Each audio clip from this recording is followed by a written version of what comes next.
Good evening, everyone. I'm Brandon Fess, and on behalf of the Local History and Genealogy Division of the Rochester Public Library, thank you for joining us tonight for Women in Politics, Continuing the Work.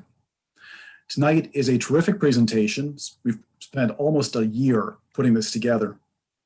Before we get started, I need to thank a few people without whom this program would not have taken place. Christine Radarski, the Rochester City Historian and Historical Services Consultant at the Rochester Public Library, played a critical role. She suggested to us on the local history programming team, this might be a good idea, do a showing of Election Day 2016 and have a panel discussion around it. Annette Ramos, the Rochester Documentary Filmmakers group, who stepped in and made a couple of critical connections at a really important moment in the process. And especially Laura Checkow. Laura was involved in making the film. I was introduced to her right as we started into the process, and without her, really, this would not have happened. She's been a terrific friend, help, associate, and I can't imagine this happening without the role she's played. We've assembled an amazing panel tonight. It includes Linda Moroney, Director of Election Day 2016, Deborah Hughes, the President and CEO of the National Susan B. Anthony House and Museum, City Council Member LaShay Harris, Jackie Smith, 2nd District Monroe County Legislator, and Aversha Roman, 26th District, Monroe County Legislator. Our moderator for the evening is Judge Karen Morris. Judge Morris? Good evening, all, and thank you for joining us. You are in for an informative, nostalgic, thought-provoking, compelling, and I'll even go with rousing evening, as we are all on the edge of our seats awaiting the outcome of the presidential election and many important local races just a week from tomorrow.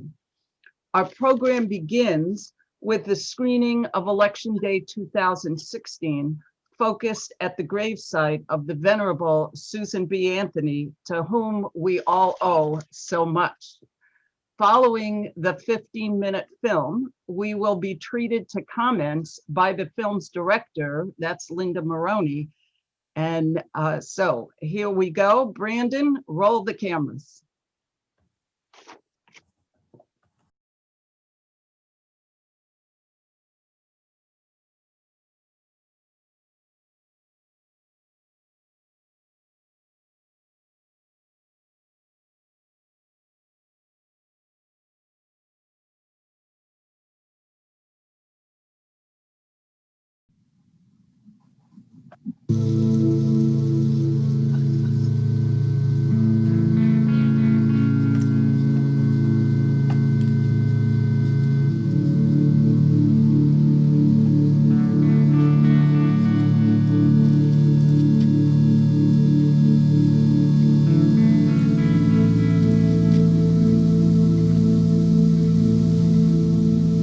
Changed the voting age from 21 to 18. My first vote might have been for McGovern. And who was your first vote for? Today, for Hillary. What? First time you voted? Yep. I didn't know that. Yep.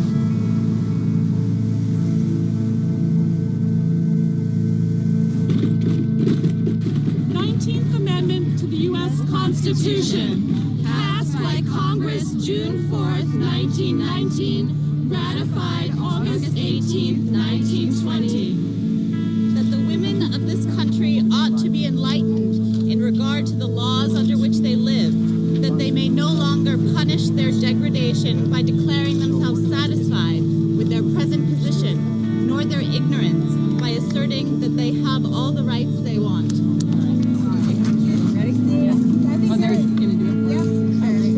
We arrived here this morning, and shortly after I got here, a couple people showed up, a couple more, and a dozen more, and then hundreds, and now it's just, I can't even hazard a guess. There's just people all over the place. And the wait is about an hour, 20 minutes right now.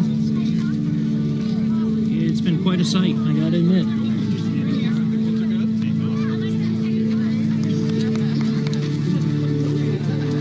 Mom. Oh. Are you guys done eating? Oh. Long story short, I joined it late because I forgot. There's a library virtual thing.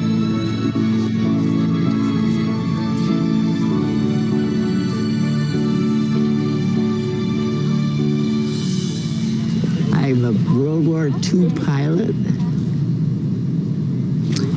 I'm the mother of 5 children, 3 daughters. I'm here to pay respect to Susan B. Anthony and also respect for Elizabeth Cady Stanton, who's only 45 miles away. And this is a day of a great achievement, and we'll see what the American public will say. We hope it's in our favor, and women have come a long, long way in a century and a half. 144 years ago, back in 1872, in this very city, Susan B. Anthony cast a vote in a presidential election, and she was arrested for it and fined $100. Today, I had the opportunity to cast my ballot for potentially the first woman president of the United States. And in this election cycle, I feel like we have forgotten how momentous that is, how full of hope that can make us, how important it is to remember that even though in some ways we have taken some steps backwards, we are still making monumentous strides forward for equal rights. If you think about our children, our little ones, for them, what they will see for presidents will be a whole different platform. When I grew up, president meant white man. That's it. That will never be the same again.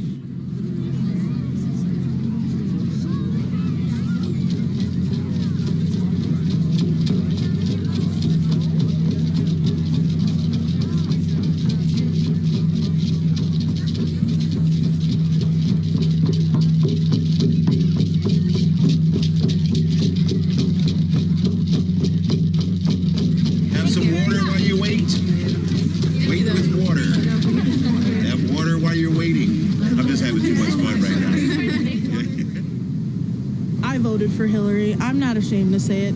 Now, when Michelle Obama starts running, definitely be here again. What do you hope happens, though, regardless of who wins? Well, I would hope that everyone would accept the results of the election, and because that's the way we do things in this country, either way. Obviously, I'm hoping that Hillary will win, because I'm frankly disturbed by the alternative to that. So, yeah. I would love to ram my agenda down someone else's throat, but they wouldn't like that anymore. Then I would like it if they did that to me. So I think the way to come together is to work across the table, to work with each other, to acknowledge each other, and hopefully move forward and not backwards, and understand that we are unfolding. I hope that we have a country that realizes how valuable it is that we can vote for our president. And we have a responsibility to use that vote to create a country that serves all of its citizens, and also a country that cares about the rest of the world. And that's very, very important to me. I didn't even know people were going to be out here today. I was just like, I need to go out and see the grave and just be connected to the woman who started this whole movement. And I also did it so that one day when I have a daughter and she turns to me and says, Dad, I want to be president, I can remember this day and I can say proudly, yes, you can do it. I just want to set a good example for her and do everything I can to show her that what the opposition, I'm not even going to say who it is, what he's doing is not right. And I just want to set a good example for her. When she was young, I took her to Susan B. Anthony House, and it was really emotional for me then. And to see all these women come out and to be here with her, it's special. It's really special. She's awesome. Oh, thanks, Ma. Thanks, Ma.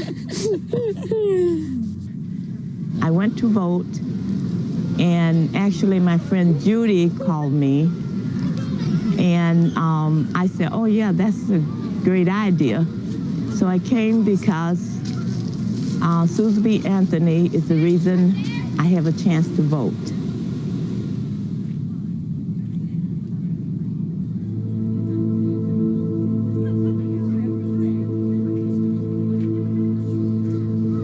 Well, it's been one of those mornings where you feel like you're going to throw up in anticipation of something really great.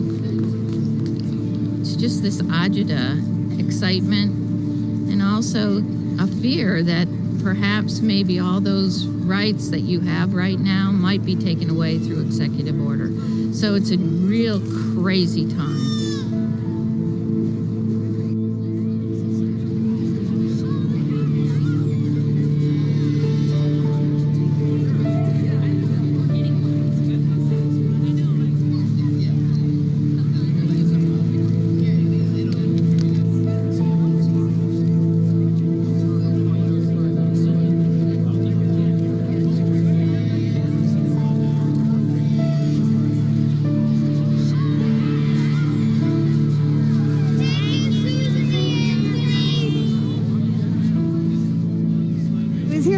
Today after I had voted and I brought my son, and then my daughter came home from school, so now I'm bringing her. I love this country. I'm from Mexico, but I love to be here. We now are watching a big part of American history now.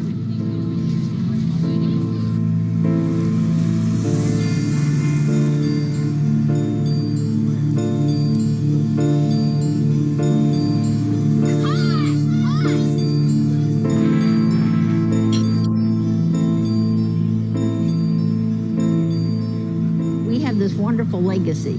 We don't exactly hide it, but it's not the first thing people think of. We've finally done this, and we were part of the beginning of this. It's very important that we mark the significance of this day. This is an event. Did you notice everybody here? I mean, we're not all alike. We're all different kinds of people. So I think it's important. I just wanted to be a part of it.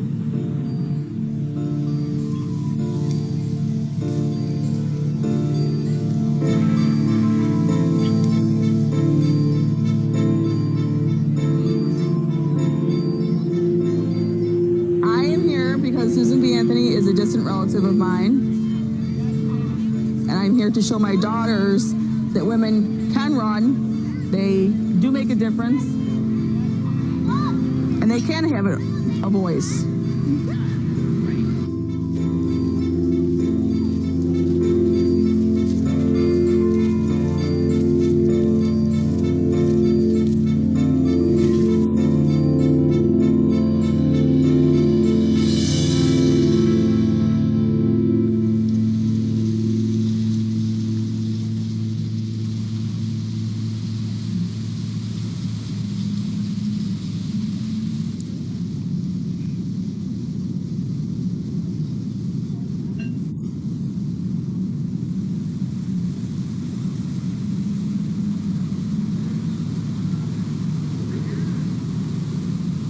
I'm shocked at how divided we are.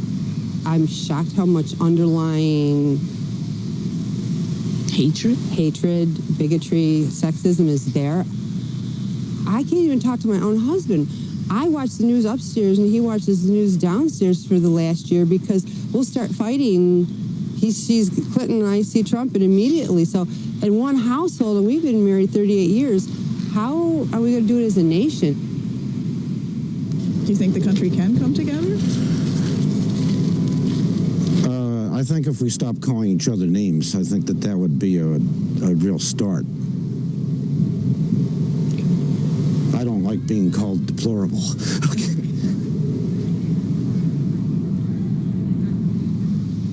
So many people just came here, and so many people wanted to connect, and so many people wanted to feel close to Susan, and so many people was trying to show respect and love for how she helped us.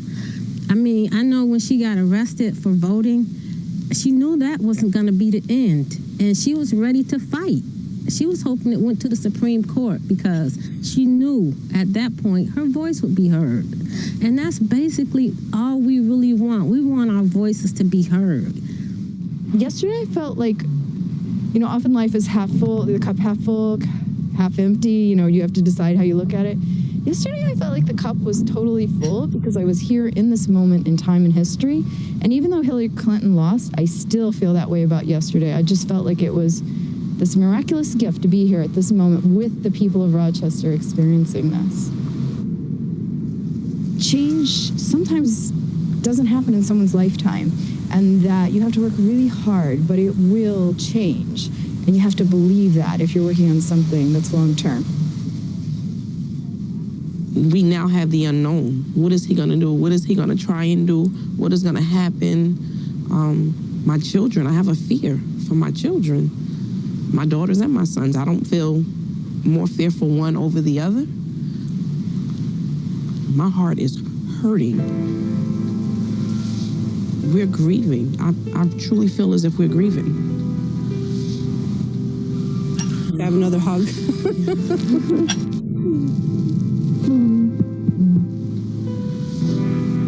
This has made me want to find out in my local community what's out there, what can I do, who can I call, who can I march for, and not sit by, because I never thought this would happen.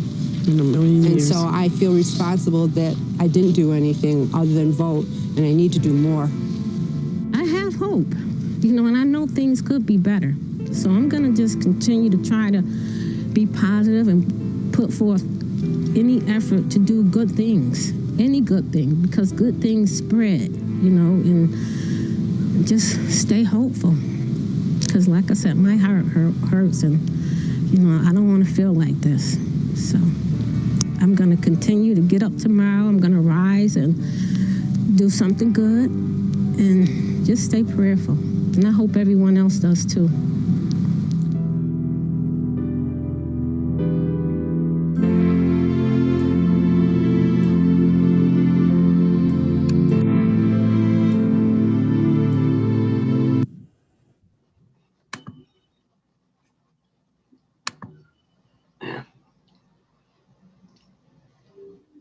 Wow, that was great. And now we're going to hear from the director of the film, Linda Moroney. Please tell us what inspired you to do this film and what you would like us to know as the director of the film. Great. Well, thank you so much for having me here. Thank you, Judge Morris. Thank you, Brandon, everyone at the library for organizing this panel and screening tonight.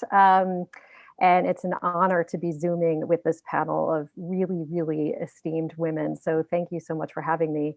I haven't watched the film in a while, and watching it this close to the election is pretty heavy and takes on more meaning, obviously.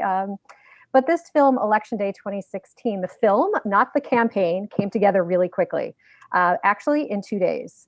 2 days before the election, I came up with the idea, and as soon as I committed to the idea, I reached out to local filmmakers in Rochester and said, I have this crazy idea about filming at Susan B. Anthony's gravesite on Election Day. Although I had never participated in going there on Election Day and placing my sticker, I had heard that this was a local tradition that happened. But I thought that with a woman running for the highest office in a major political party that year, that there might be massive turnout. And I was kind of right on that. So, filmmakers responded really, really quickly. They didn't want to sit around on Election Day and worry about what might happen or what it would do. So it all came together really quickly, like I said. I assembled a team of 8 videographers, 8 field producers, 3 still photographers, and we filmed from 7:30 in the morning until 10:30 at night on Tuesday, November 8th. And then we went back again the next day because we felt the story wasn't over at that point. We had one production meeting. And the one question that I gave to the producers to ask everyone they interviewed was, why are you here? You know, I wasn't interested in making a partisan propaganda film. Instead, I wanted to use the history that was underneath our feet as a springboard for the moment. Someone much smarter than me once told me the past is prologue, and that's what I hope for with this film. Between the 2 days of shooting, we shot 12 hours of footage, and we edited it down to the 15-minute film that you just saw over the following winter. I apologize if there are people here that were there that day and didn't make it into the film, but I just couldn't put everything in. What I remember most about that day is that the camaraderie that I felt in that cemetery. The celebration was palpable. When one of my sons was about 6 years old, he used to say, whenever we passed a cemetery, he would always say, "That's where dead people live." And Mount Hope was more than living on that day. It was almost a raucous party with 10,000 people. People of all ages, colors, ability, genders waited in line for up to 2.5 hours, some in the pouring rain for 2.5 hours and in the darkness of night. And they had smiles on their faces the whole time. You know, there was music, there was poetry, there was pets there. I'm from New York City, so I don't ever take standing in line for granted, and especially seeing people smiling, that really, really struck me. But people were engaged with each other, and not just their neighbors and their friends and their children's school teachers or their piano teachers, but with strangers, right? They wanted to interact with whoever was standing in front of them on that line or behind or afterwards. They wanted to mull about and have these conversations were pretty incredible. So it struck me as a really, really wonderful thing to do. It's like we spend all this time working towards elections, you know, campaigning, canvassing, listening to debates, hearing advertisements, and then we vote. And then what do we do for the rest of the day?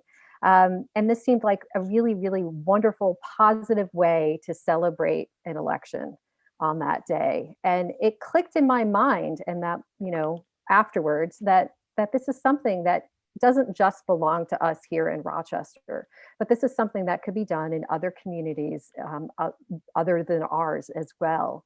So I will tell you, we are working on Election Day 2020 project now. Yes. So that's what's been keeping me busy these days. And it's much larger in scale this time around. It is the entire state of New York that we've taken on. And we are going to have filmmakers in 5 cemeteries, which we're really excited about. Besides Mount Hope, they'll also be at Woodlawn Cemetery in the Bronx, Forest Lawn Cemetery in Buffalo, Fort Hill in Auburn, and at the Sleepy Hollow Cemetery. And my goal for that is to have the film finished in the fall of 2021 for that. And we're interpreting the word suffragist a little wider and broader, and with a longer lens at this point. So we're also taking into consideration the Haudenosaunee people that were so influential to the early suffragists through people that were still pushing for political equality post 19th Amendment. So that's what we're working on now. We have a database and website and map. If you go to womeninthevotenys.com, you can find suffragists within your community that you can vote and visit with on Election Day. And I guess I'll end it there for now. That's a lot. Great. One quick question, and then we're going to have each of the panelists take a moment or two and make some comments. And then we'll take for about 10 minutes questions from folks who are watching. So if you have questions, you can put them in the chat, and Brandon will be monitoring that. So my question, how did you select the other cemeteries to focus on?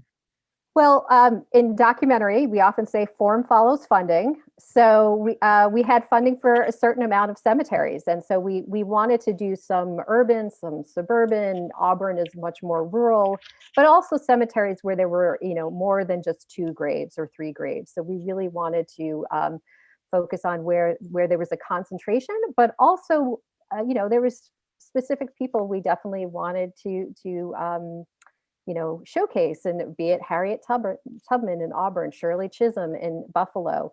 I'd say there's almost as many in Woodlawn in the Bronx as there is at Mount Hope. Mount Hope has a few more, but just a few.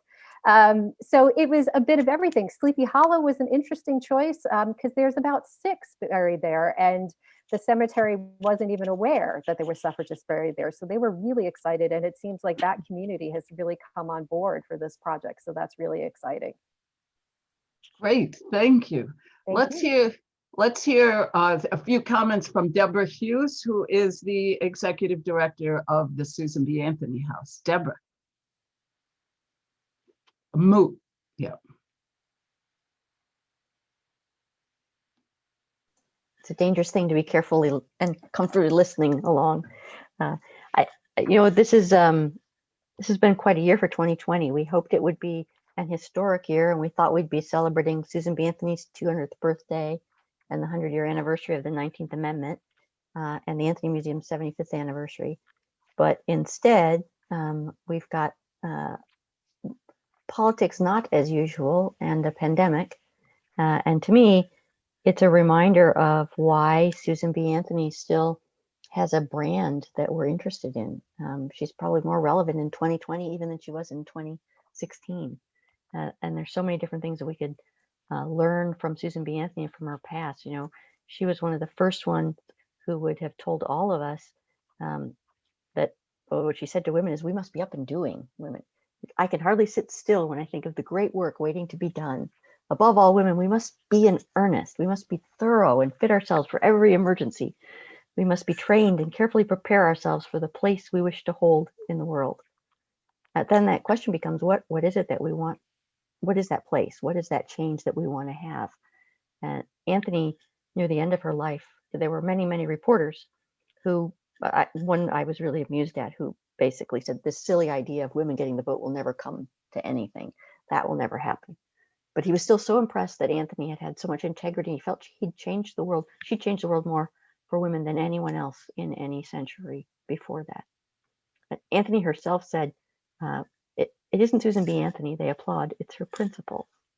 They know she had principles, she goes on, and she had a message for the world, and that she has trodden a narrow path that she might deliver that message. It's a message they all want to hear now. And there are so many teachers. Anthony goes on, I'm so glad, so happy to know that they all understand why I have been in public life all these years. And in 2020, as we've been looking at some of the honest and exciting plunging into history, where there's just not enough women's history that's been told, that's been shared, that's been written, where there are so many women who gave their whole lives to these social justice causes whose names we're just learning, or whole populations of women whose stories haven't been told. We're looking again at Susan B. Anthony. What were those principles that she stood for? What were the things that we could still endorse, and what were the things that we have problems or take issues with? And to me, I think Anthony was had the kind of character that she would want to be held to her finest principles, that she would want to be called out for those places that she fell short or that she didn't stand up to what she truly believed in. But I think she would still challenge us to say, if you're going to dedicate your life to changing the world, be clear about what those principles are. There's a passage from one of her speeches. It's my favorite speech of Anthony's, and it's in 1863 to the Women's Loyal League, when they're organizing in the middle of the Civil War. And there's a whole debate on the floor that some people are saying, well, this Civil War is all about state rights, or this Civil War is all about economies or commodities. And Anthony is saying, no, this is a war about freedom. And I'll quote now from Anthony. She says, there's great fear expressed on all sides lest this war shall be made a war for the Negro. I'm willing that it shall be. It is a war to found an empire on the Negro in slavery, and shame on us if we do not make it a war to establish the Negro in freedom, against whom the whole nation, North and South, East and West, in one mighty conspiracy has combined from the beginning. Instead of suppressing the real cause of the war, it should have been proclaimed, not only by the people, but by the President, Congress, Cabinet, and every military commander. Instead of President Lincoln's waiting 2 long years before calling to the side of the government the 4 millions of allies whom we have had within the territory of rebeldom, it should have been the very first decree he sent forth. And she goes on to say, I do not want things to be the way they were. I want a union in fact, a union in spirit, not a sham. To me, that speech embodies Susan B. Anthony's understanding of we the people, that we truly can't be the democracy that she believed in until it's each and every person, all included. Because until you have that, you don't have a social contract that's valid. You don't have everybody participating and giving up certain freedoms to be able to provide other benefits for others and to take advantage of being a part of the whole system themselves.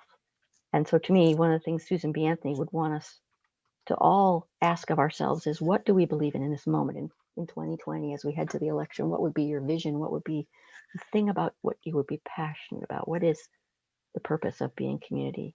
What is the purpose of having a government? What things are you willing to give up so that some greater good can happen? Anthony'd have a bunch of other lessons for us too. She would tell you never trust a political party.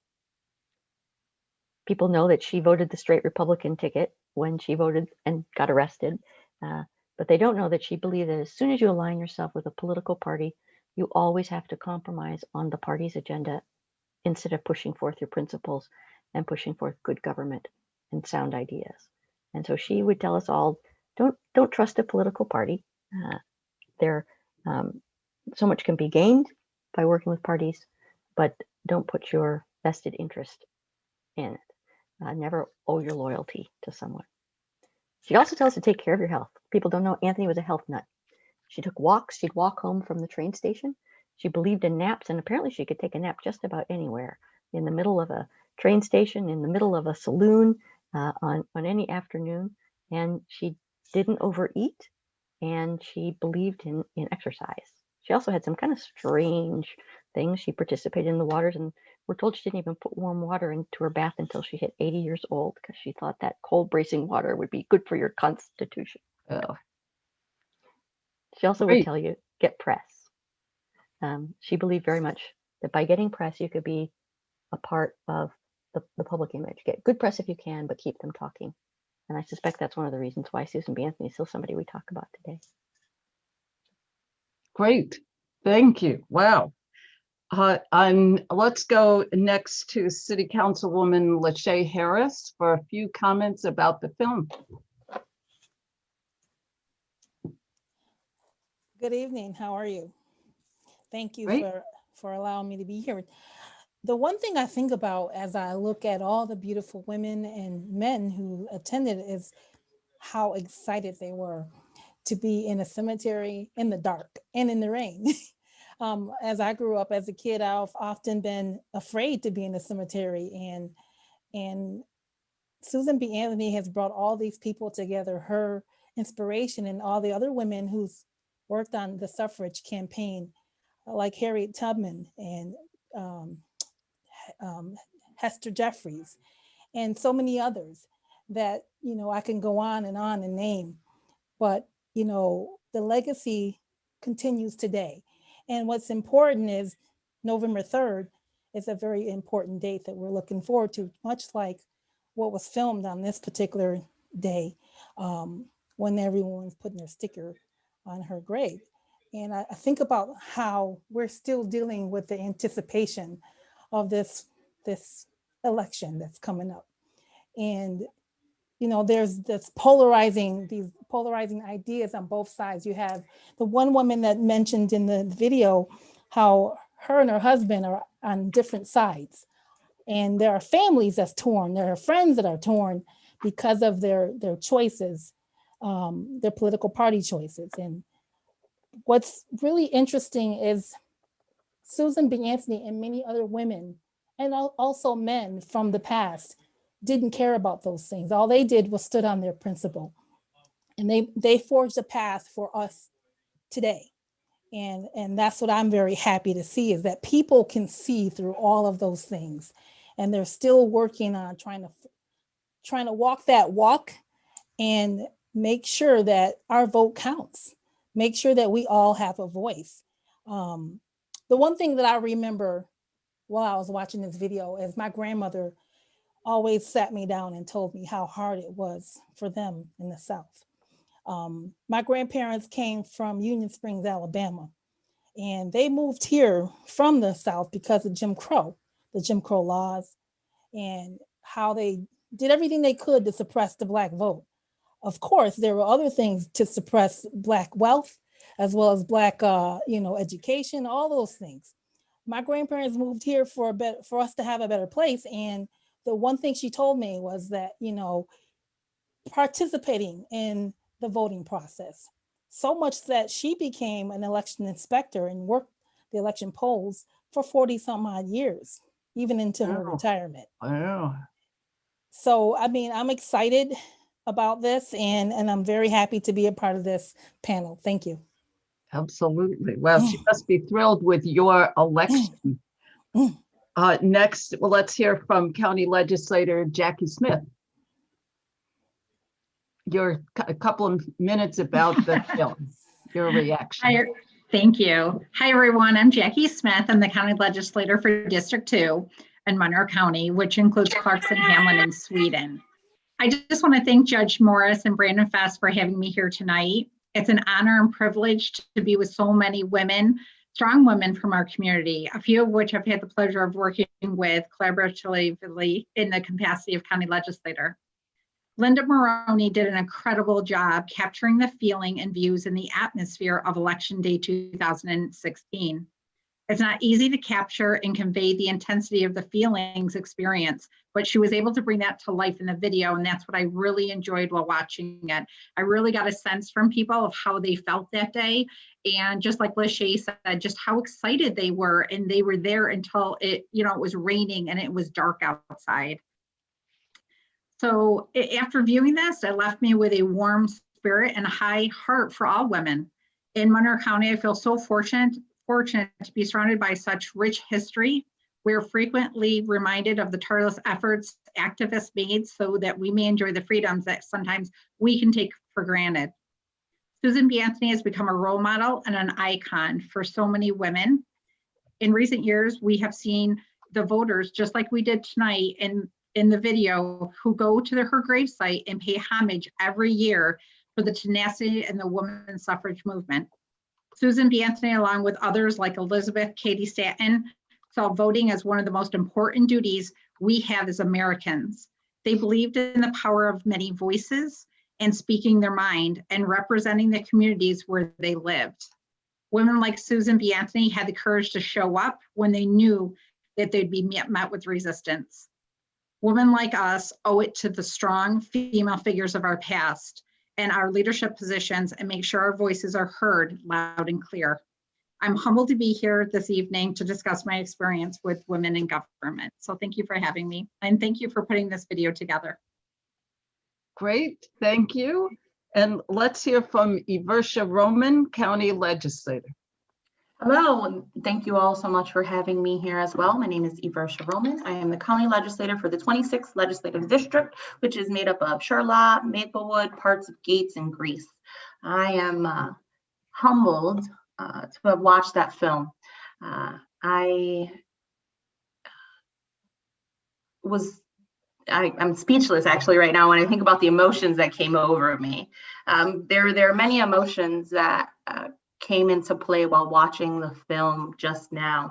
Kind of just went back to actually the first time that I ran for office was when this was occurring. I had a close friend who actually took a picture at Susan B.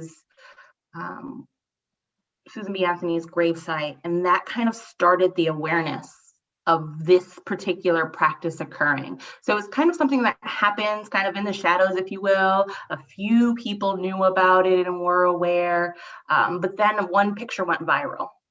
And she was actually a coworker of mine. And when that picture went viral, I remember seeing and hearing of the primary and the general election that was coming up and how more and more people started showing up. I made it on one occasion to put my voted sticker on Susan B. Anthony's grave. And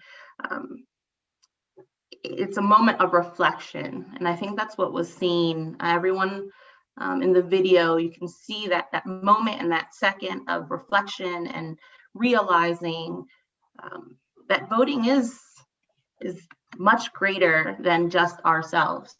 The opportunity to use our voice in a platform that can create change, I think is moving to people who utilize their voice in that way. So I'm honored to kind of serve in the capacity as legislator. I'm honored to be an advocate for voting, voting rights, and to ensure that individuals are not only provided the opportunity to vote, but are informed when doing so. And I look forward to the continued conversation that we're going to have tonight. And thank you again for having me. Great. And you mentioned moment of reflection. Also, it was such a moment of hope and of gratitude to Susan B. Anthony. So let's see if we have questions from those in attendance. Brandon. I have not received any questions yet. Would anyone like to put some in the chat or jump into the conversation? And at this point, we're focusing questions on the film. Here's, how about this as a question? Well, we're waiting for others. We're going to be voting again, or we're going to have a possibility of a similar scene a week from now. How about similarities and differences now and then? Would any of our panelists like to elaborate on that? Oh, I think I'd love to. Great, take it, Eversha. So I think maybe some of the feelings that I was having was with the sense of hope and then the sense of hopelessness that the video showed for some. So I think a lot of people visited Susan B. Anthony's gravesite with the gusto and the inspiration of being able to kind of support a woman in her plight to become the first president of the United States. We know that that didn't happen and occur. So, you know, the next day in the video, you kind of saw some of that hopelessness. You saw some of that despair in feeling yet again someone who many people felt is and has been potentially one of the most prepared individuals to run our United States of America. She felt short. She felt short for whatever reason. And I can see how a lot of America is having that feeling now.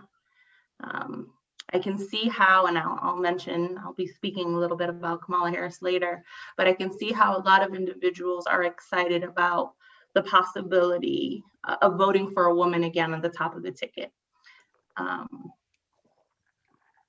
And I'm not sure what the day after will look like and feel like.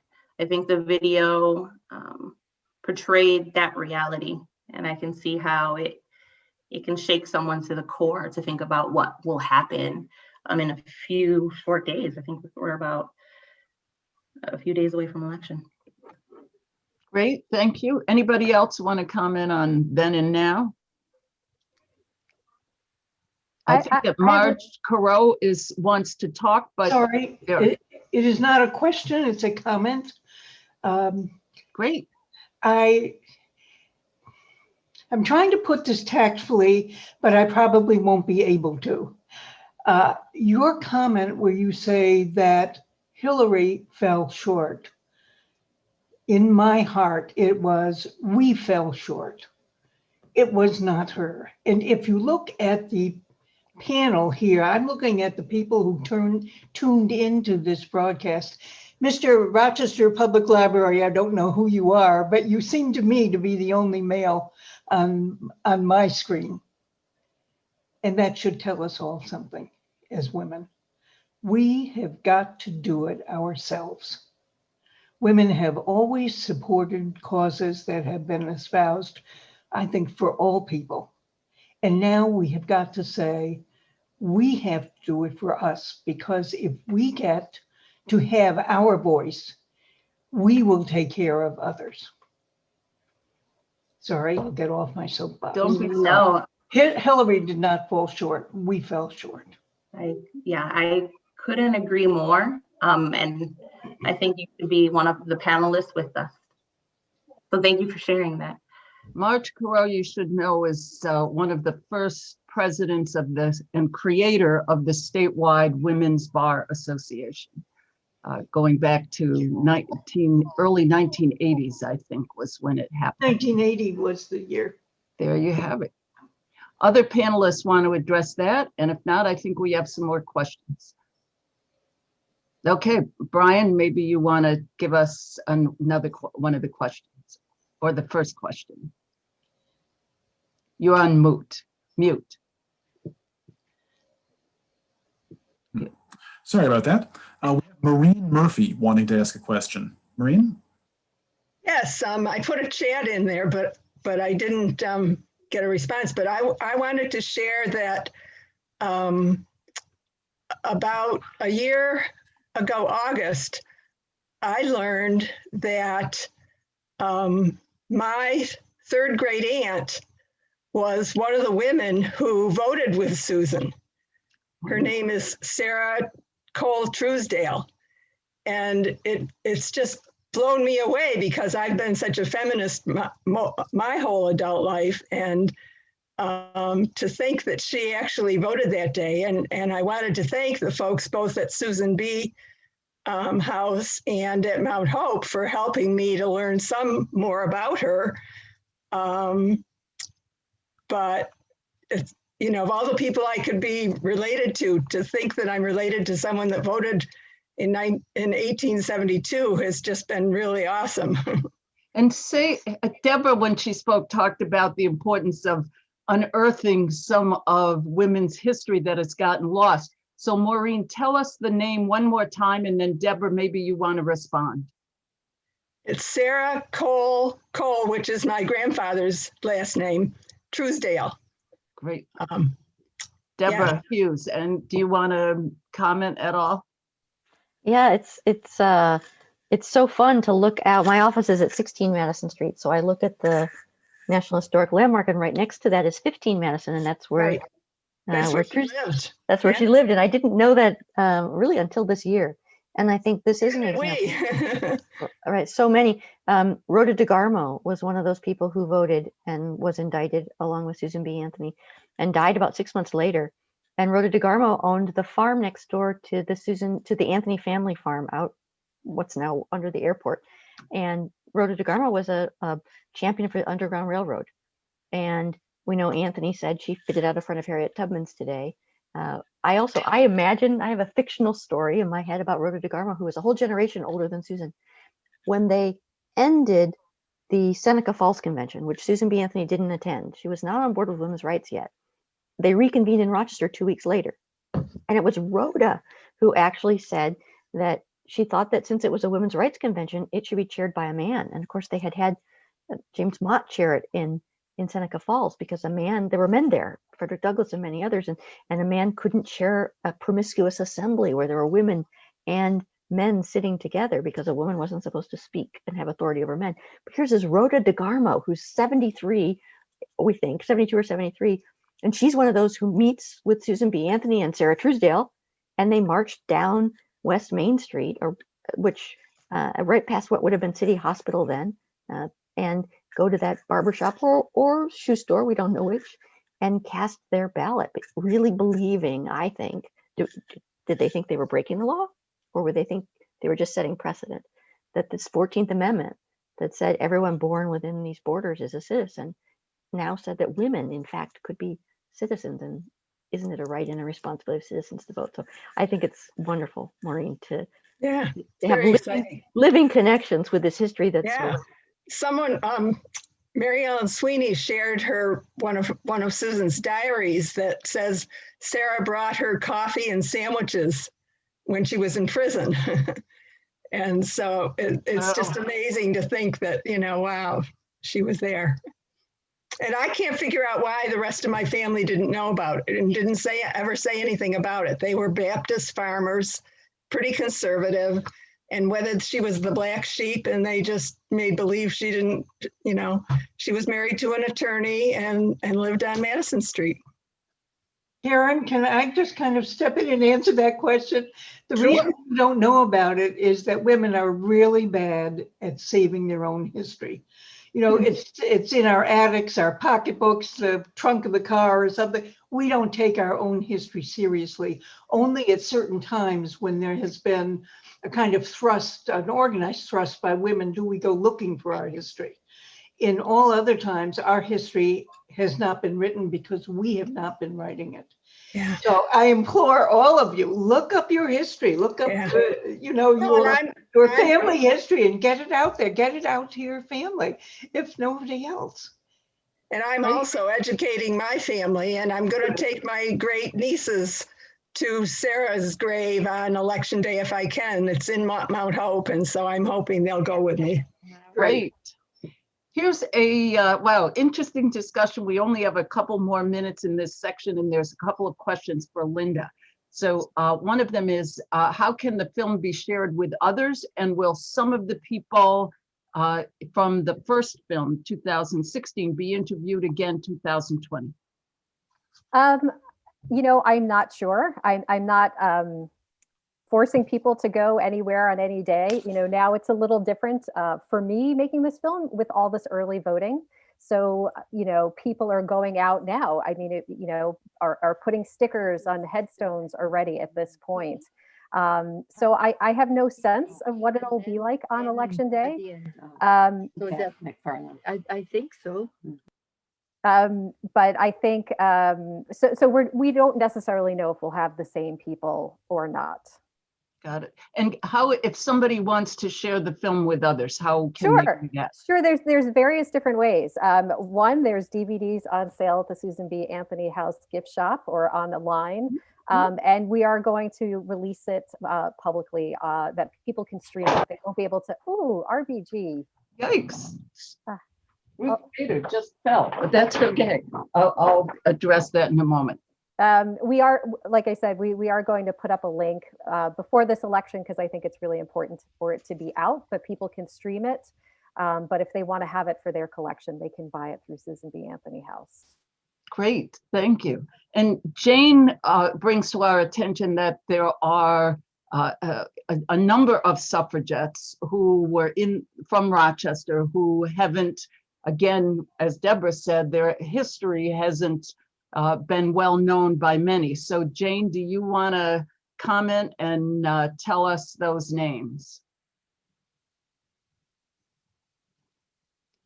Great, she's unmuting. Jane, I see that you unmuted, so we're not hearing you. Sorry.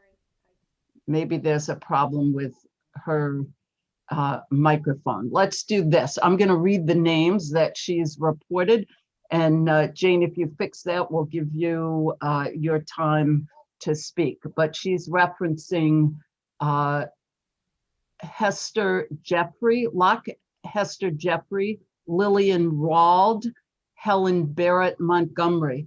And I know that many of the local cemeteries now have placed suffragette flags by the gravesides of those women who were active suffragettes.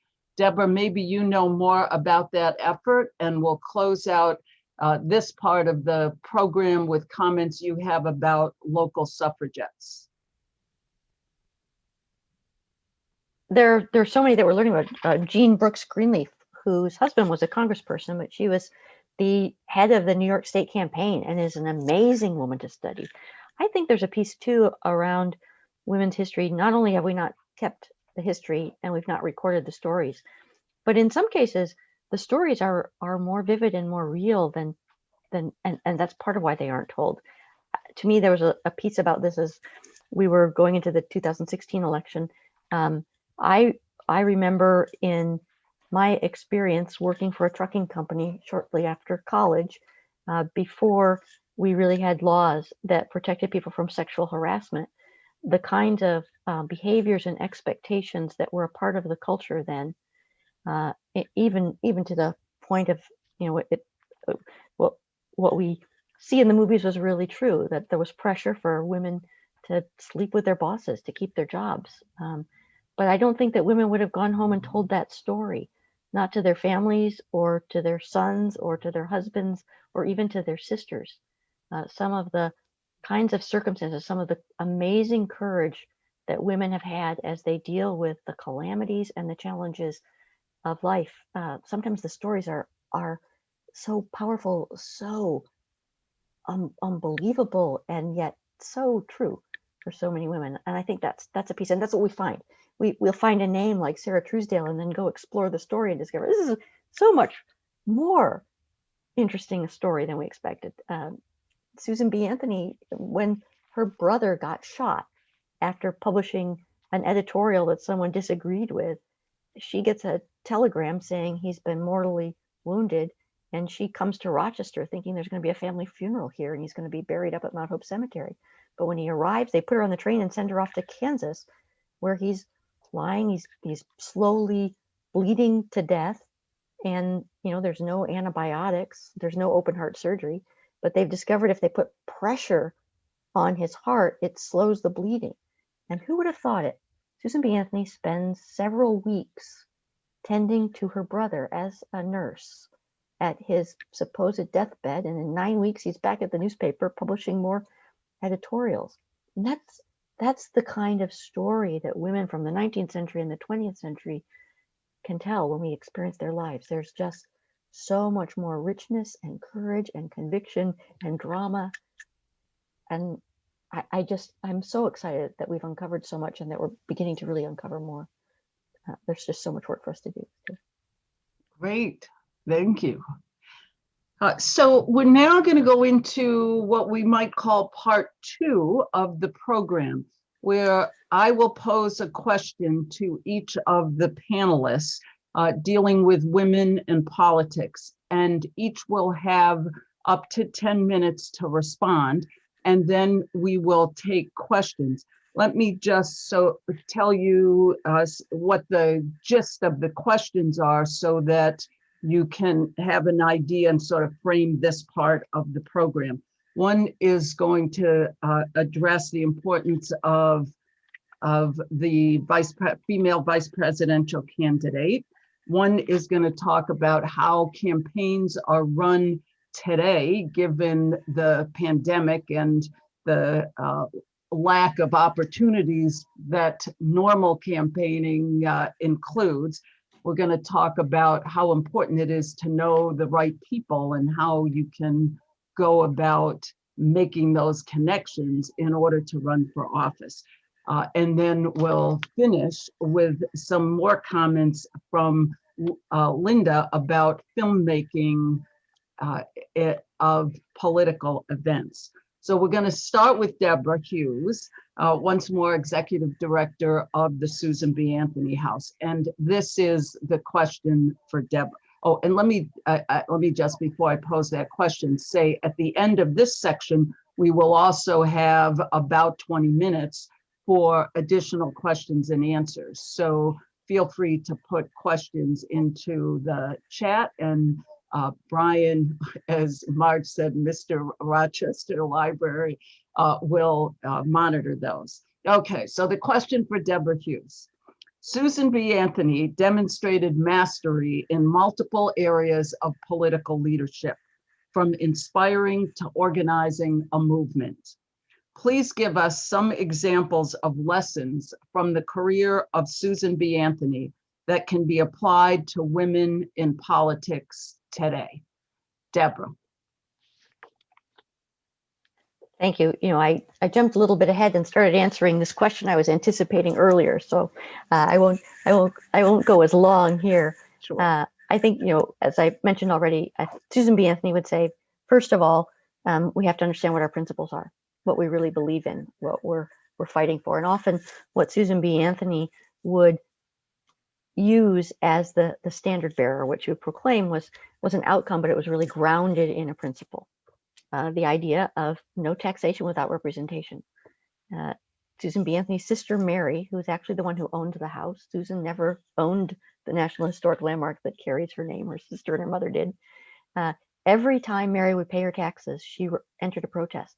This is taxation without representation. She got to be famous for that. They would print it in the newspaper, in the Democrat and Chronicle. And we have a beautiful letter from Mary's nurse. Mary died about a year after Susan B. Anthony. And her nurse, Margaret Shanks, wrote and said that in the final year, as Mary's dying from lymphoma, it came to her to pay Mary's taxes. And Margaret goes, and she said there were tears in the tax collector's eyes when he realized that Mary couldn't make her protest herself. when Susan B. Anthony and Elizabeth Cady Stanton named the Revolution magazine, the magazine that they published in 1860, in the late 1860s, they chose Revolution. Partly because, of course, they were rebels and revolutionaries, but more because they wanted it to remind us of those principles in the Declaration of Independence. That notion that the government gets its power from the governed, from those who elected it. They were calling through the title of that very magazine the United States to its essential beginning purposes, even the vision that still we haven't completely lived into of the people, by the people, for the people. And Anthony certainly learned over the years to become more of a pragmatist.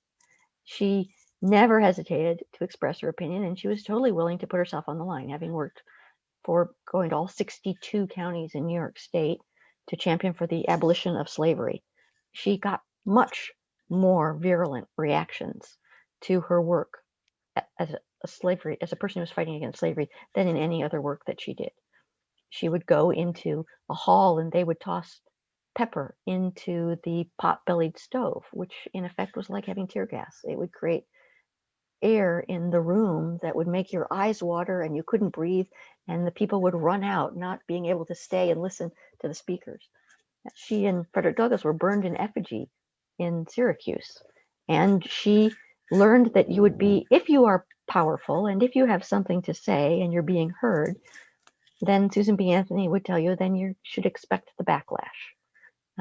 If people are hearing you, then it's worth their while to tear you down. And so for Anthony, they did it in every way they could.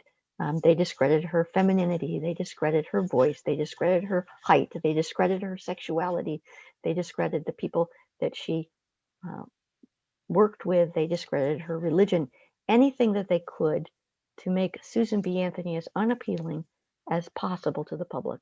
Well, we know that in the worst of politics, we still see that as much in our century as she did see it in her century as well. And so she would tell us that you have to be prepared to give up everything if what you're working for is something that's significant and important. She also really understood the importance of building a network.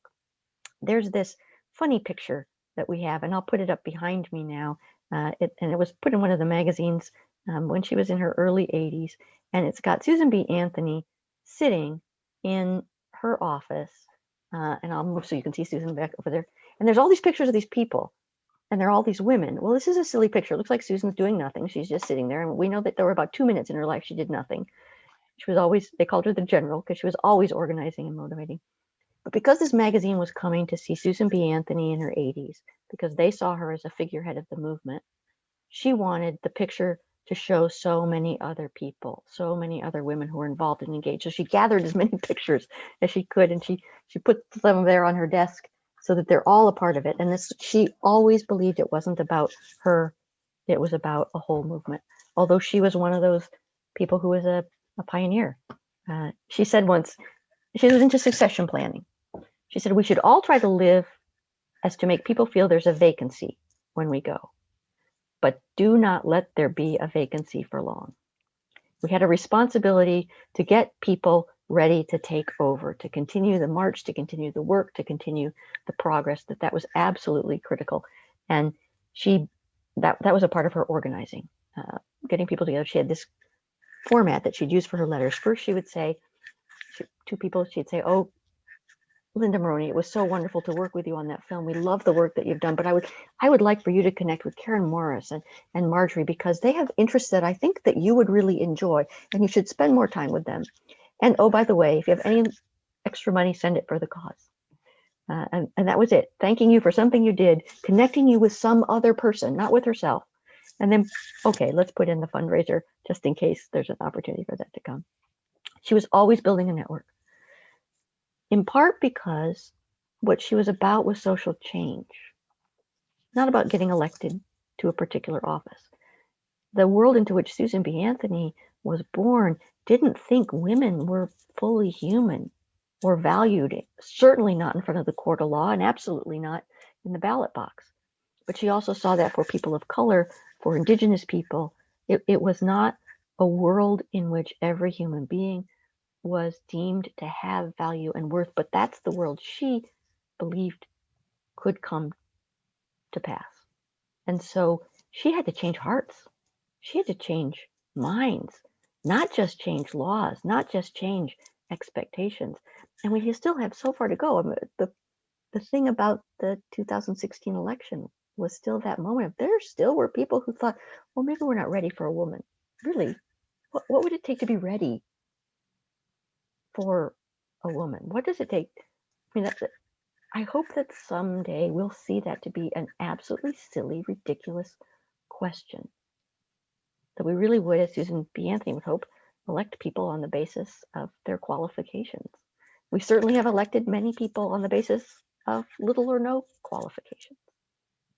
So Anthony had another quote that was pretty famous. At one point they were talking about funerals, and to me, where we started with this beautiful film from Election Day 2016, I have to say people are voting early. We've been surprised. We've been people coming by the house already to say, oh, we voted, and people are going up to the cemetery. We got our first letter last Friday from a woman from Tennessee who said, my 2020 bucket list was to come put my I voted sticker on Susan B. Anthony's grave. But because of the pandemic, I can't come. And then I've heard it's maybe not good for the gravestone anyway. So she mailed to us her sticker from Tennessee, which is so fun because that was the last state to ratify the 19th Amendment. And said, could somebody please take my sticker up there and tell her thank you on my behalf? So Susan B. Anthony said, when there's a funeral, remember, there should be no tears. Pass by and go on with the work. And so, as she said at the beginning, we women and men must be up and doing. And to me, that's the lesson that Susan B. Anthony still has for us. If there's something that you see and you don't like the way it is, then change it. And we can do it if we work together. Wow, thank you. Very powerful lessons. Thank you. On to Eversha. Of the 4 candidates for president and vice president, only one is female, Kamala Harris, the Democratic candidate for vice president. How does her gender impact the race? And who and what does her presence in the campaign inspire? Eversha. Great, thank you so much for the question. Before I get started, I'm just going to say a little bit about myself and who I am and why this question is important to me specifically. I am the first Latina elected to Monroe County Legislature, and it's a governing body that's been around for over 100 years. So it took some time for that governing body to understand that it needed diversity and voice. It took some time for our community to understand the necessity for that. Why that's important when it comes to this particular question is Kamala Harris on the trail per se has continued to say, I see you, I hear you. It's something that she kind of whispers to all of the young children she sees on the trail. And what that means to me, most specifically, is Eversha, I see you, I hear you. So the little girl who grew up in Rochester, the inner city of Rochester, so on the corners of North Clinton and Clifford, that little girl never really saw or was exposed to women in government. I never thought it was a possibility. So growing up, I saw quotes that said things like, be the role model you needed. And I think Kamala Harris is that, right? So I saw strong women. I saw women who were advocates in our community. But it wasn't until Hillary Clinton came along that myself and my generation, or everyone really realized that you could be president of the United States if you receive the votes of the people you were surrounded by. Kamala Harris is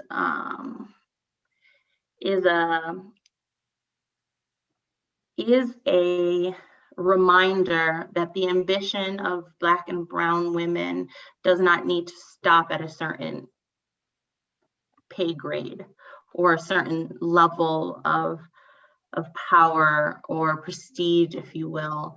Oftentimes we see that as a woman of color, when you are too ambitious, or as a woman in general, if you're too ambitious, you're kind of taking over the spot of a man. You're taking over the role of someone who feels that it belongs to them. So I believe that her as vice president nominee for a major party says to a lot of women that ambition is okay. Go for and get whatever it is that you aspire to be. And it is absolutely possible. We will see how America chooses to respond. We will see if America is ready for not only a woman, but a woman of color vice president, specifically with the reality that we will elect our oldest president come this November. So the reality is that she may, in due time, become the president of the United States of America, which is exciting and scary to some. So hopefully we get to a point where, I think it was already said, right? We get to a point where it's not out of the norm. It's not something that we're concerned about as a community, because we understand that diversity of voice is important. I really appreciated the picture that Deborah put up about Susan B. Anthony. I'm going to tie in that to the reality that Kamala Harris's the very first 3 interviews she did as the vice presidential nominee were with women of color. And she did that intentionally, right? Because oftentimes, whether it be in media or on boards or in positions of influence, you need someone to help you. You need someone to elevate your voice. And she chose to do that with her first 3 interviews, not only with those first 3 interviews, but with a lot of different things she did. So I think it's important, for all women to continue to do that. But I think I'm just highlighting the fact that Kamala did that was extremely important. One of the other things that the question kind of asked was, why is she important when it comes to running for office? And one of the statistics that I'm not sure many people are aware of, but oftentimes it takes a woman 7 times to be asked to run for office in general.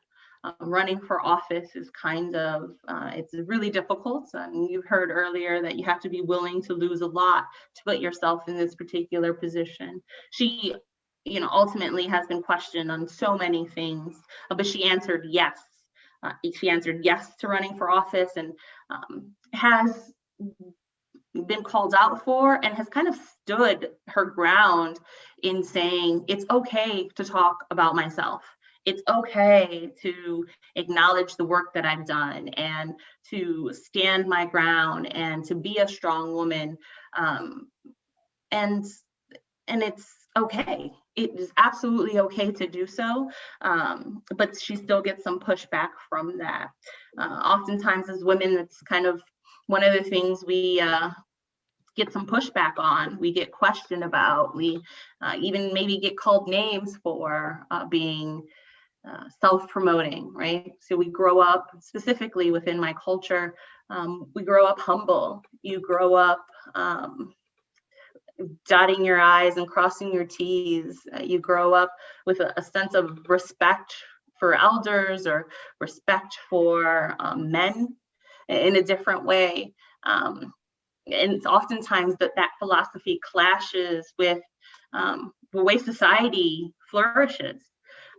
So she shows and has showed girls like me that it is okay to absolutely be your full self and to do things that may not be something that you've seen in the past. So thank you. Great, thank you. Okay, then our next question goes to County Legislator Jackie Smith, and it is this. Many candidates are running for office this year at the national, state, and local level. Typically, candidates frequent events where I newly got this poster. I haven't had time to frame it yet. I'm so sorry, RBG, but I'll reposition it in just a moment. So typically candidates frequent events where lots of people gather, festivals, parades, banquets. Additionally, they often go door to door seeking to make their case. This year, due to the pandemic, many of these traditional venues for campaigning are not existent or not feasible. How have candidates compensated for the loss of these electioneering opportunities? How instead are candidates spending their time and money? Legislator Smith. Thank you. First, I got to say, Versha, there was just so many things that she mentioned that resonate right across the board. So I want to thank her for calling out a lot of good points about women who are running for office, and a lot of good things that Deborah said as well, as far as you're putting yourself out there and you're willing, you have to look at willing to give some things up. So thank you to both those women for understanding that. Definitely for women in politics that see that. My question doesn't really pertain to women in politics, but I would be remiss if I didn't say that I thought women in public life is essential to building and sustaining strong and vibrant democracies. And it's just so important to have women at the table to help make those crucial decisions that are being made in our government. So now I'm going to go on to the question that I was asked. So I was fortunate enough not to have to campaign in this unprecedented time this year. When considering the question, I focused on what I'd seen from other candidates and what I would have done as a candidate if I was to run my campaign this year. As an elected county legislator, my primary responsibility is to represent my constituents and the needs of my community. As an elected official and candidate, I feel it's my duty to get in front of the community. My motto has always been, residents aren't going to knock on my door. I need to go and knock on their doors. I need to make myself accessible as possible to my residents. It's important for me to hear what their concerns are, and just as important for them to feel heard. This meant in pre-COVID times, electioneering took many forms. So I attended community events, town meetings, going door to door, giving residents multiple ways to reach out to me for me to learn what's most important to what's going on in my community. Now we enter 2020. How do candidates and elected officials maneuver in this unprecedented year? This year, most of the ways I mentioned have been impacted by COVID-19, as you can imagine. This year has really afforded everyone the opportunity to become more innovative and reach constituents and the voters in new and creative ways. Campaigns had to think outside the box, as well as had to deal with the uncertainty of how we live and work. Now candidates also had to deal with how campaigning in this new normal is going to look and feel. So first and foremost, candidates have to put our residents' health and comfortability first. There must be an understanding and respect for what residents are going through and what they're feeling, while understanding everybody's experience is different.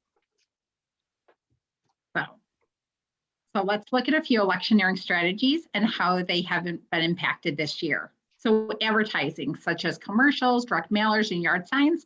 Campaigns are leaning more on advertising this year with less face-to-face with voters, but they're using old-fashioned ways to do that. They're connecting through, like I stated, the lawn signs, direct mailers, and commercials, because this resonates with all ages.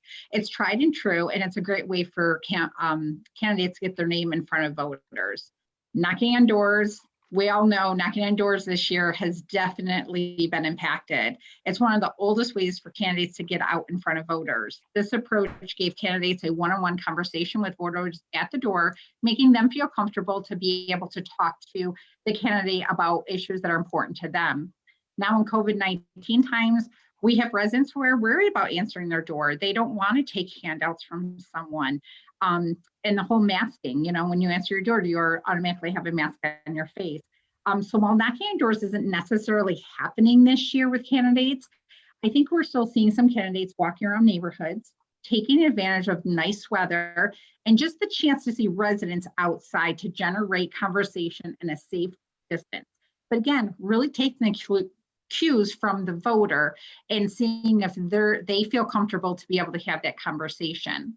If no one's outside, some candidates have taken to found leaving literature on the front porch or at someone's door, or even leaving notes, letting them know that they've been there, and if they want to schedule a call to actually talk to the candidate.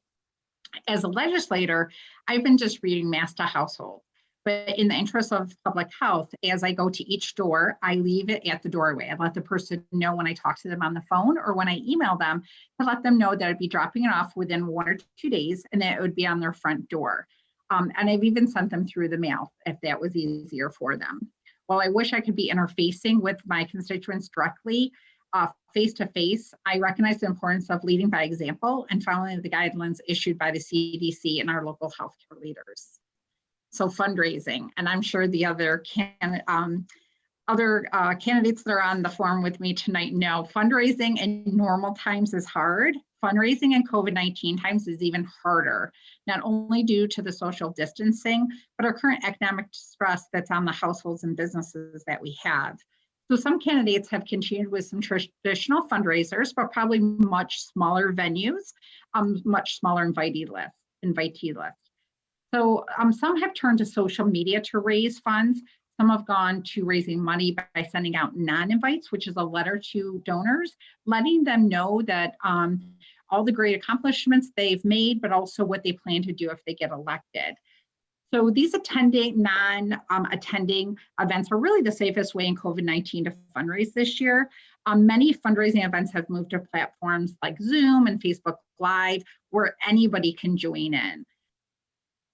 So calling voters, normally these calls that you're receiving are usually volunteers reminding you to vote and also just giving you like a few statements about the candidate.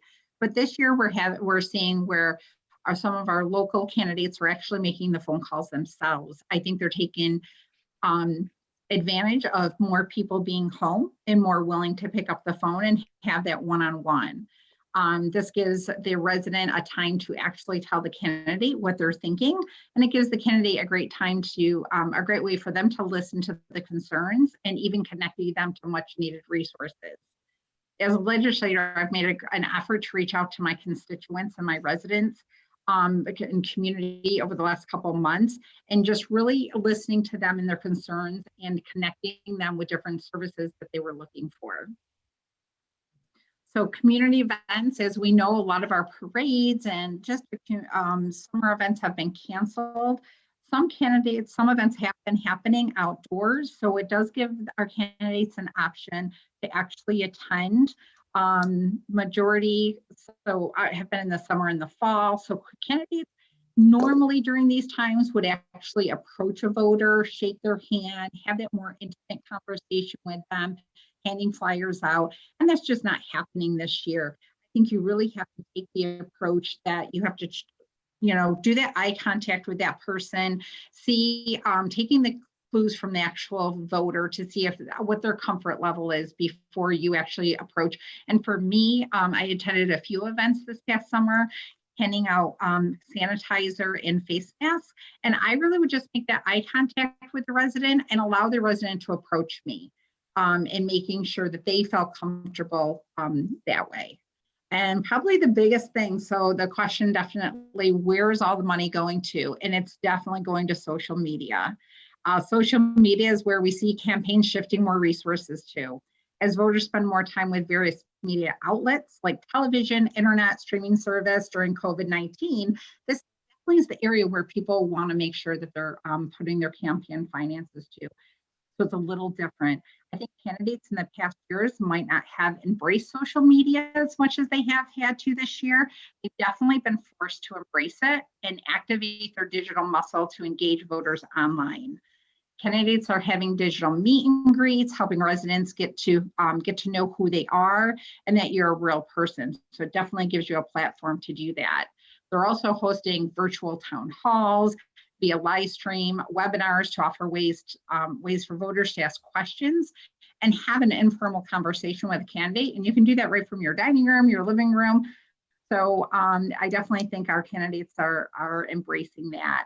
Candidates have also needed to keep their websites, Facebook, Twitter, Instagram accounts all up to date with relevant information. You have voters going out there trying to understand who you are, what your, what topics of conversation they have, what's your platform, but also these sites really become a source of information for voters, maybe places where food distributions are happening in our county, to mask sites where they're being handed out, and then just overall COVID-19 news.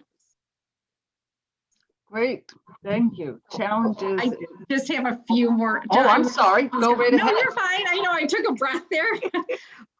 So as you see, candidates have had to completely rethink how to reconnect with our voters.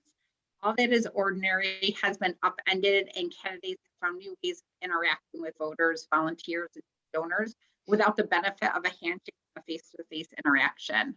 So it's no surprise so many candidates up their game with their campaign via social media, as I discussed. Since it's been moving this way for the last couple of years, I think we're going to see this going forward. It's going to stay. I think campaigns are realizing that this is going to be the new norm and that they have to learn to sustain through and persevere. So what will 2021 campaigning look like? Probably a possibility of a mixture of what voter and candidates feel comfortable with. I think we'll start to see what businesses are doing as far as calling workers back, and just really going from there. We'll probably see candidates start making adjustments to their campaigns for next year. So our elections are foundational to the way our country's run. One thing I know is that during troubled times, our country has proven over and over again that not only do we come together, but we've rallied together. More than any other time in recent history, 2020 has given everyone the chance to think beyond what is ordinary and work in ways that are extraordinary. So thank you for allowing me to talk about electioneering. Great, thank you for talking about electioneering in these unusual times. Next question goes to City Councilwoman LaShay Harris. Running for office is exciting, challenging, and daunting all at the same time. The path from first considering a run for office to securing a party's nomination to running a successful campaign is significantly enhanced if you know the right people, those who can open doors for you. How important is it to know the right people, and how does one identify and meet those right people? Councilwoman Harris. Thank you very much for that question. I'd like to first say thank you to Yaversha and Jackie for breaking down all the other pieces of the political world that we live in. They did such a great job. And I'd like to tell you a little bit about what I did first. When I ran, I found that things were so much easier because I focused more on the people. It was more about the people that I had to serve, and it was more about having a relationship with the people and getting involved with the community first before I even considered running. So I tell people that the only way to know what the people wants is to get out there and get involved with the local community organizations, your local neighborhood associations. It could be a church group, it could be Girl Scouts, whatever's in your neighborhood that's doing advocacy for your district.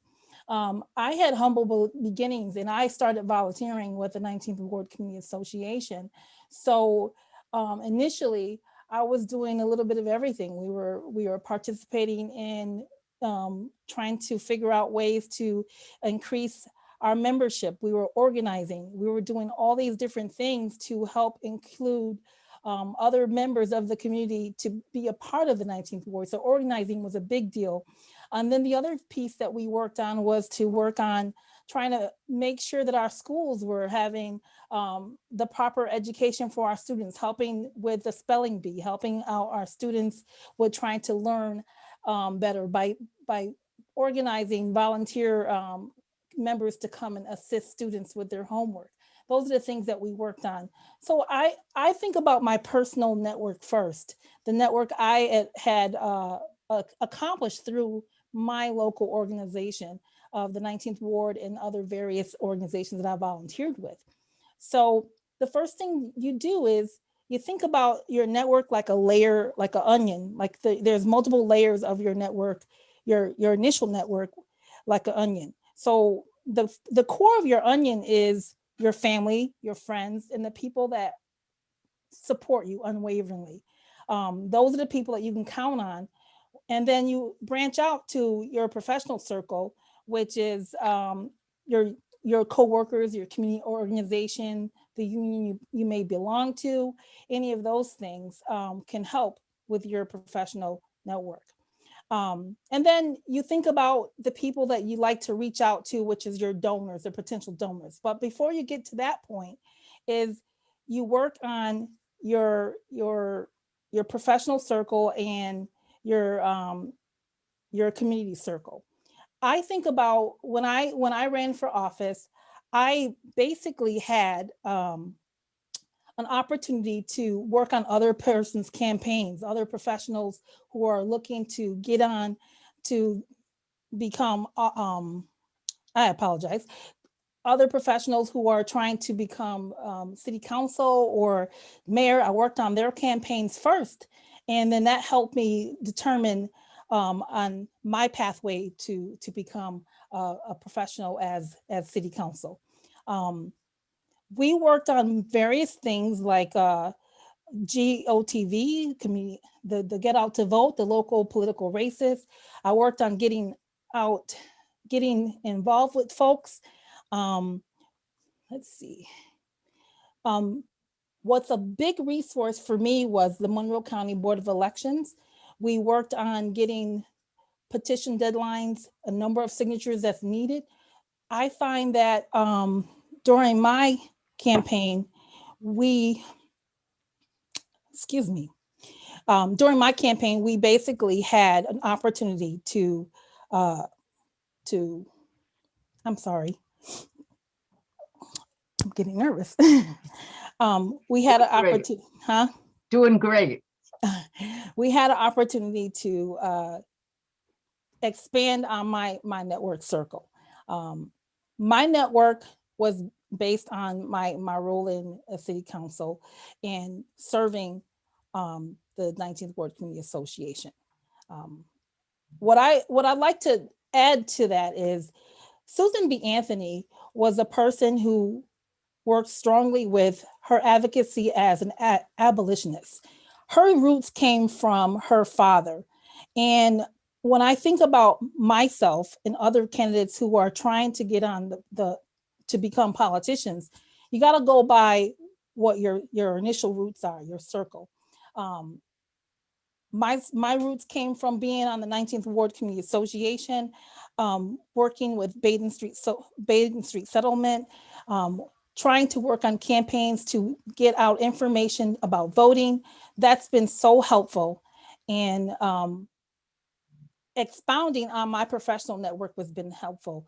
So I would urge anyone who's interested in becoming a politician to create your network. Your network starts with your core, your family, friends, the people that you already know, and then you build that out by going into the professional network, which is your coworkers, your union, community organizations.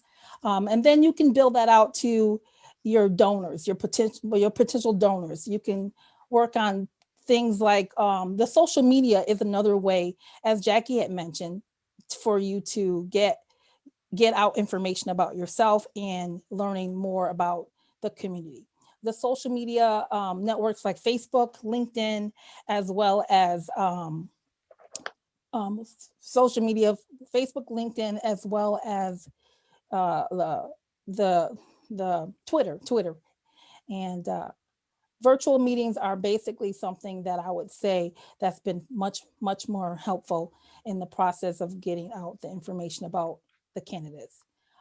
In closing, I'd like to say that it's important for you to organize, mobilize voters, getting volunteers to help your campaign to succeed. Volunteers are a big component to your your get out the vote for your campaign.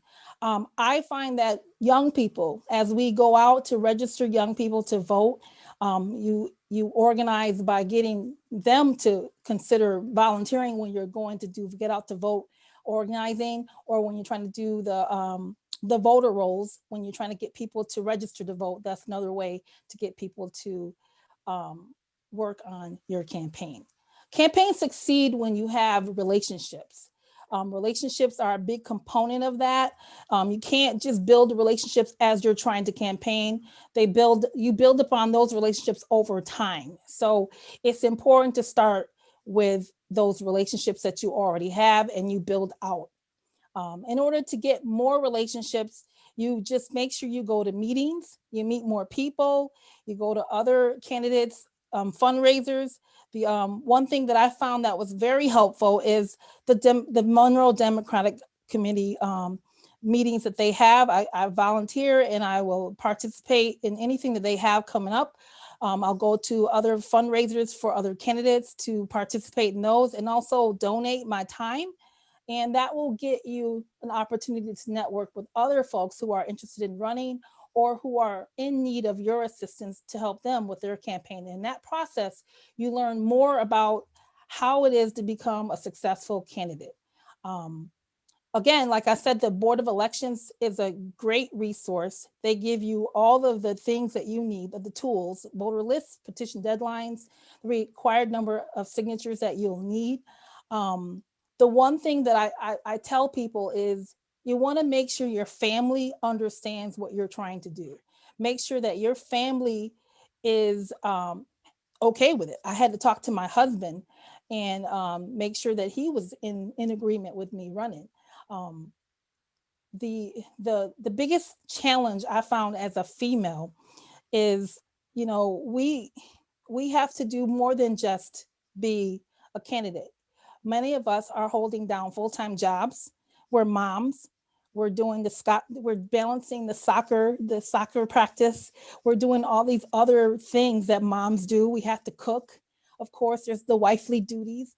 So you're going to need that support if you're a female, if you're planning to run. You're going to make sure you have that support set in stone before you run and choose to move on as a candidate. Of course, one of the things that I think that people forget is determining your budget, figuring out what you'll need as a budget to run the particular race that you're going to run. My race as city council was a district race where I had 3 districts to look at. So when I first became a candidate, I was just a county legislator. So it was a much smaller race. So as I build up to the next level, I had to figure out what my budget was and also have my team target our donors for that budget. So there's a lot of pieces. I'll go back to the beginning, your core network, which is your circle of friends, family, people that you know that's going to count on you no matter what. And then you have your professional circle, which is another layer. What unions do you belong to? If you belong to one, your coworkers, your community organizations. And then there's the donors, the potential donors, or the people that you're trying to attract in the community that would support your cause. And that builds off of all of the things that you've done to build out your network. And then you can continue to build your network by continuing to attend community events, any of the festivals around. Of course, we're now in COVID, so now many of the events are virtual. You'll participate by commenting virtually, or then you'll participate in events by social media. And those are the things that I would recommend for you to think about if you were to run for political office. Thank you. Great, thank you. I like the strategic selection of the community events that you participated in to build your network, the Girl Scouts, the campaigns, the fundraisers. So that's great advice. Thank you. Thank you. And now we go to our filmmaker, Linda Moroney. And here's your question. When a filmmaker is creating a documentary about a political issue or figure, the filmmaker must inevitably develop opinions about the subject. How does the filmmaker decide whether to create a documentary that advances the filmmaker's view, or instead create a more neutral presentation of the material? If the latter, the more neutral presentation, is it difficult for the filmmaker to overlook her own views? Linda. Thank you. I just first want to say I'll keep my section really quick because I definitely want people to interact and ask questions and stuff, but it's really inspiring to sit here, and I hope people watch this and now and later, and that we have more women running for political office, that they feel they can do it.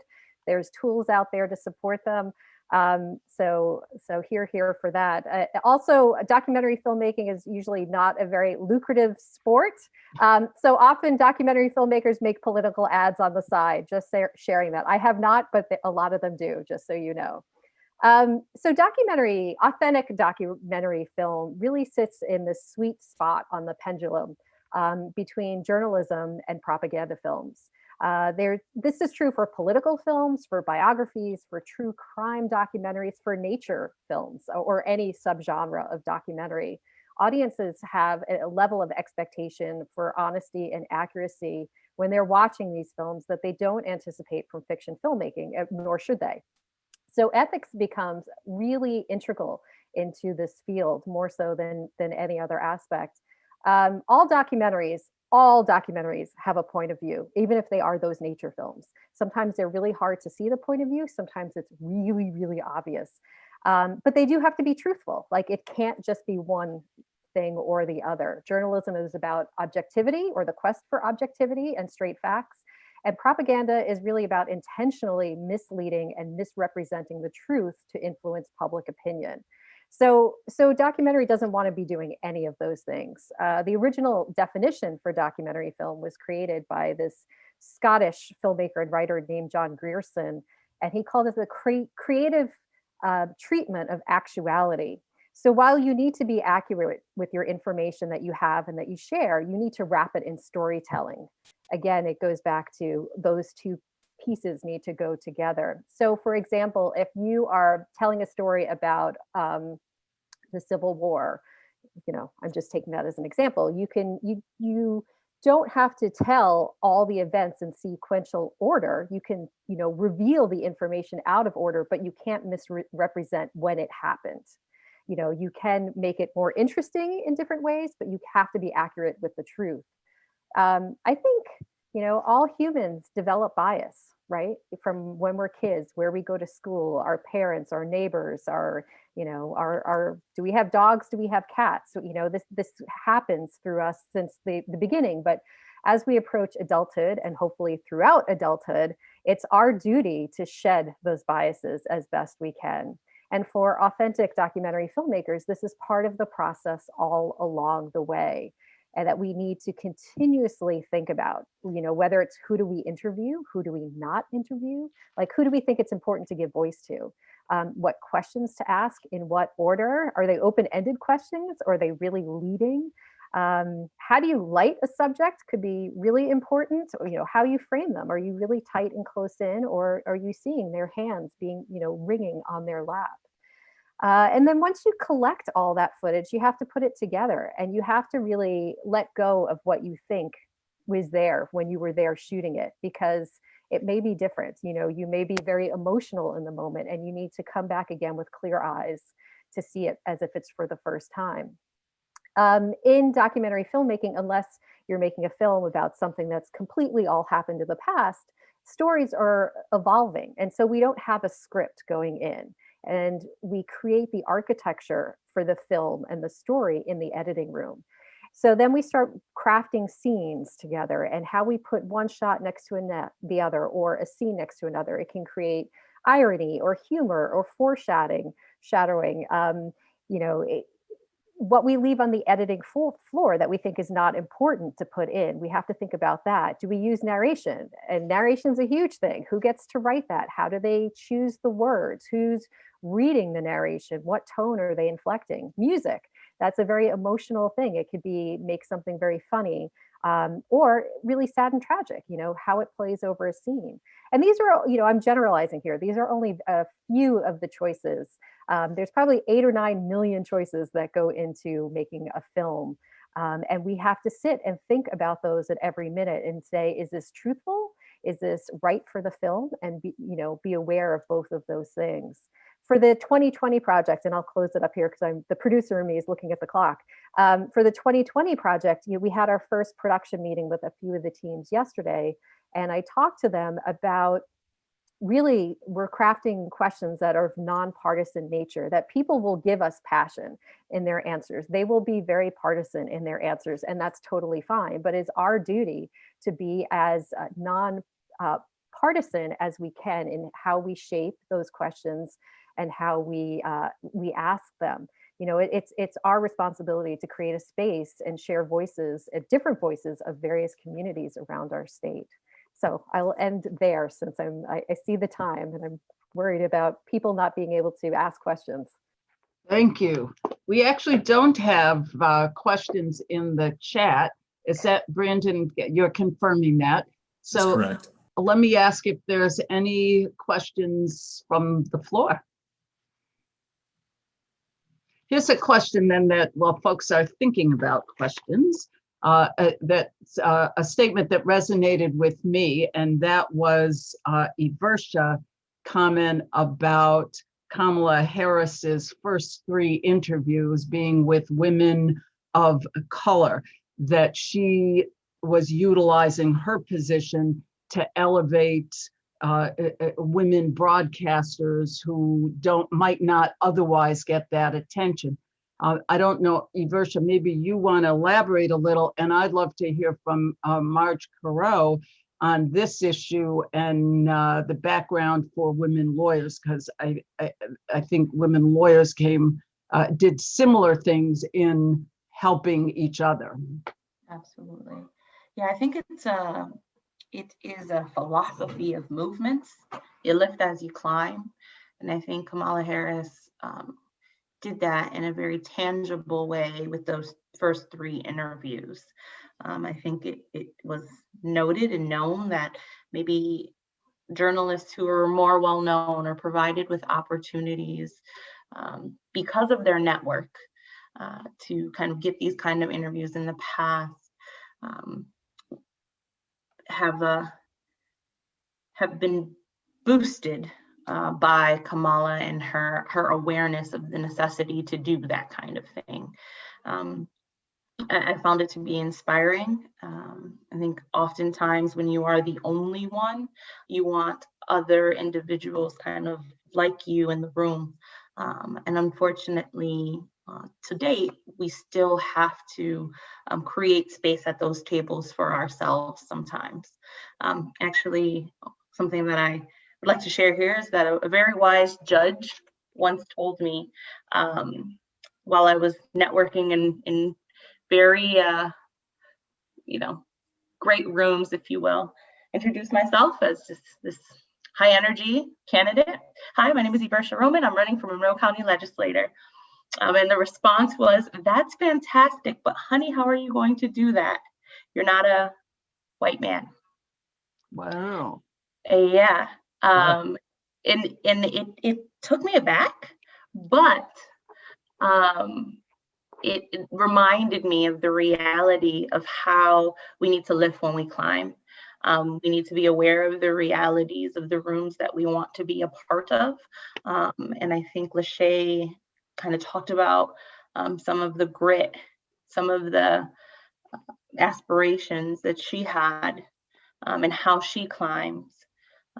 So I think it's super important. I think it's super important to do that. It's part of what I do in my day-to-day life and work, and something that I hope to aspire to continue to do, because the work is hard, and there shouldn't just be one of me or one of Kamala.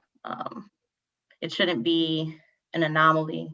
It should be reality. I think actually our RBG, one of my favorite quotes of hers, and she's been talking to me all night, I guess, falling down and stuff, is when there are 9. Is what, which? When there are 9. Yeah, so it's not like one that most people, it's not one that most people talk about or love, but it's the hoodie that I bought, and it's her response to the question, when will there be enough women on Supreme Court? And her answer was, when there are 9. No one questions the fact that there are 9 men, or there have been 9 men, but to hear when there are 9 Supreme Court justices that are all women still is a little shocking to some. So I think it still needs to be done. Yes. Intentionally, absolutely. Women supporting women. And of course, when RBG graduated, she was head of her class in law school and could not get a job as a lawyer. It takes women supporting women to encourage hiring of women. And Marge Karowe, I think, has some great input and comments on this very issue. Marge. Thank you, Karen. And I'll try to be really brief. I went to law school when I was 41 years old, and I had 6 children at home, got my littlest into school, so I could be free to go to law school. I graduated cum laude. I did it full-time, law school full-time, when I could have done it part-time, and I could not get a job either. I got my first job because my husband had done a favor for a partner in a law firm. And called in the chips, and he said, "Oh yeah, we just lost our woman. Send your wife down." So I became that token woman. But let me just tell you something that I've been doing for the past 2 years in terms of women candidates. I've taken, unfortunately, my charitable giving, which is my disposable income, and I've given it to women running for office. I don't care where they're running. I don't care what the level of office is. Right now, in the national elections, I'm not only giving it to women in tight races, I'm giving it to women of color. I'm giving it to women who are in an uneven race, because in politics, if you can raise money, that counts for the future. And I'm also giving it to women who also ran and lost the first time around. I try to look up those women, encourage them this time by giving them even a larger contribution. And the DNC had a big article today. Women have gotten a bit of financial independence, so we have money to give away to help other women. And the contributions in this year's elections are coming in small amounts. The majority of small donors are women, and those contributions have come in much greater percentage than any other elections that we have tracked. So that's something to keep in mind. We have got to help each other. I love you, Mr. Rochester Public Library, whatever your real name is, but am I right in saying that you wouldn't be here, engaging in here, if this wasn't your job to be the host? Don't even have to answer that. Just let's look at who was on this panel, who thought that this was an important enough piece of information that we spent 2 hours tuning in and listening. And unless I'm mistaken, with the exception of this lovely gentleman here, we are all women. It's up to us.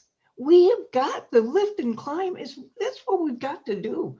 We have got to help each other, and we have the financial wherewithal, and we have the emotional wherewithal. Kamala Harris says it's okay to do it.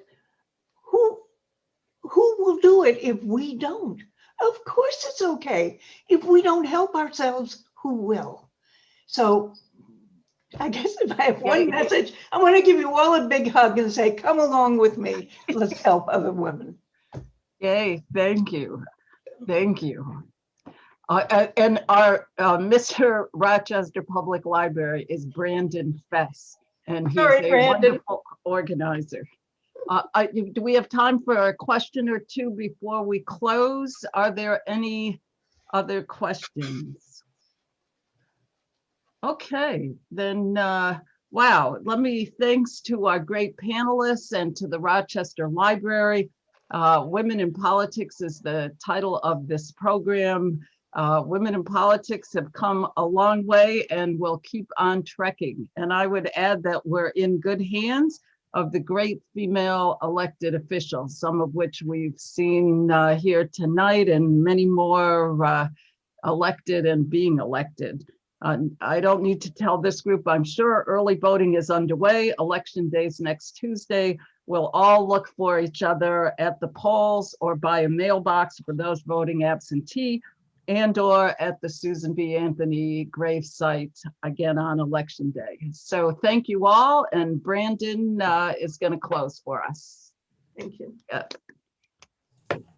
Just wanted to take one moment to thank everyone again for joining us tonight. Thank you to Judge Morris, to Linda Moroney, Deborah Hughes, LaShay Harris, Aversia Roman, and Jackie Smith for joining us. I can't express my appreciation enough. This has been a tremendous undertaking, and I couldn't have done it without you all. Thank you, and have a great night, everyone. Great. Good Thank night. you. Thanks.